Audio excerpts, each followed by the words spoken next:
Good morning in Year 6 and welcome to another edition of Oliver Twist. We continue our story in Chapter 10, which is in which two of our characters lie at death's door.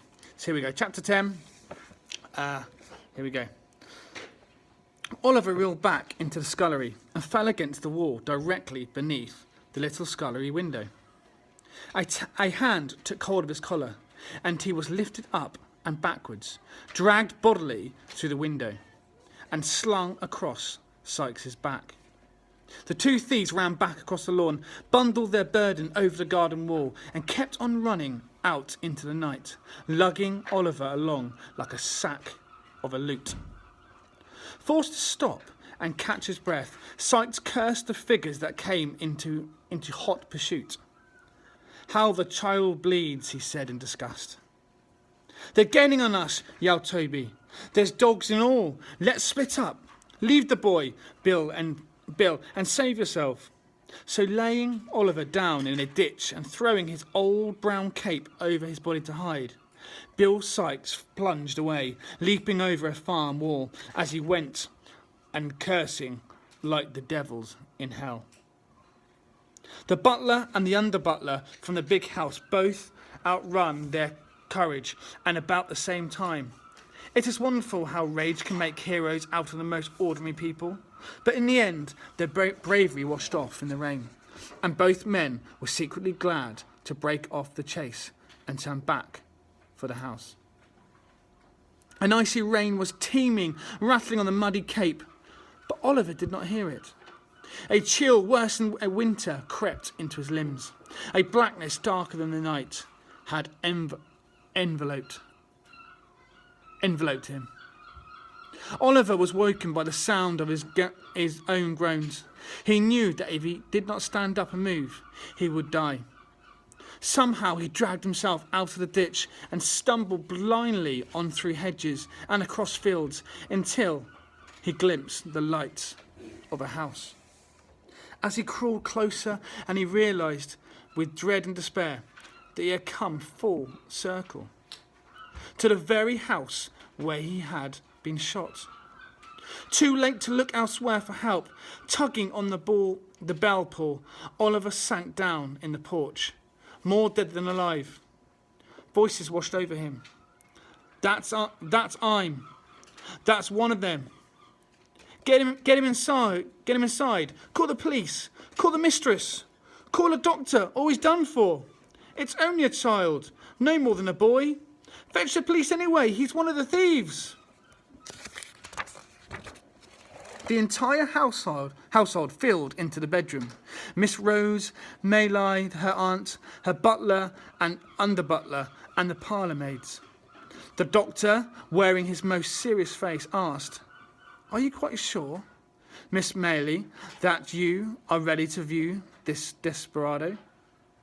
He is not so very fierce just now, it's true, and I don't believe he will frighten you." "I'm ready, Doctor," said the young lady nervously. The curtain was drawn back to reveal Oliver asleep. His head rested on his arm, cheeks flushed with fever, and his long golden hair streamed across the pillow. The doctor's eye twinkled with amusement. "Oh, what are we going to do?" cried Miss Maylie. "How could there be any wickedness in this poor child? Perhaps he was forced into helping the burglars, or even if he wasn't, what do we do of all the sufferings that drove him to it? How do we know what kind of loveless, miserable life he has led, with no one to love him or teach him right from wrong? Oh, we can't give him over to the police, Aunt, we can't," and she burst into tears. "Well, of course we shan't, my dear," exclaimed her aunt. In fact, everyone agreed, so that when the police arrived, they found no one to arrest.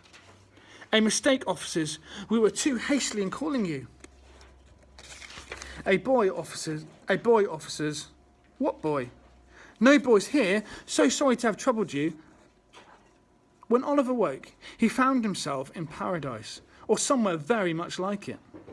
The house was set in gardens, the garden in countrysides, and the countrysides in a softly curving corner of England, as fresh, as pretty, as pretty as a painting with paint still wet.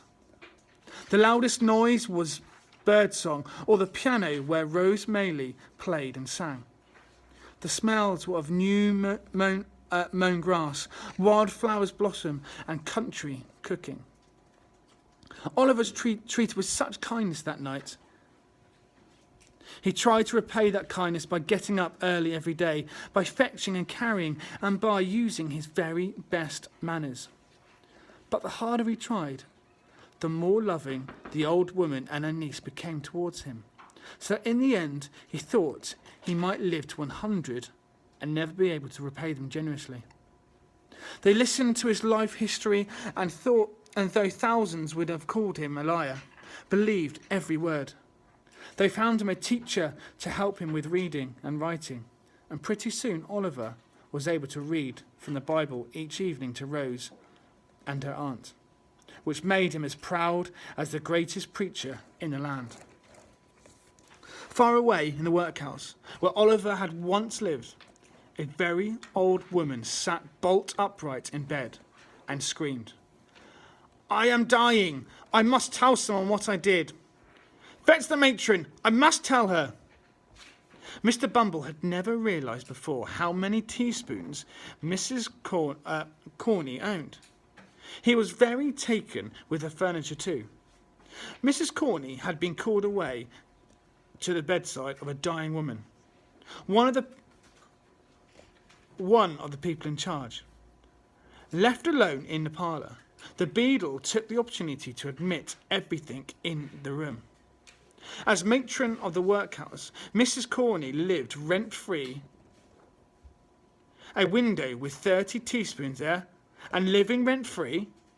A bachelor might do worse. In fact, it was enough to put Mr. Bumble into a highly romantic mood. The lady herself was not best pleased to be called a deathbed just when she was serving tea to a dashing gentleman.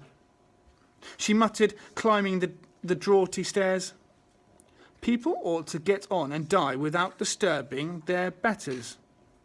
This particular dying person was a midwife. At least she had helped many babies into the world during her years in the workhouse.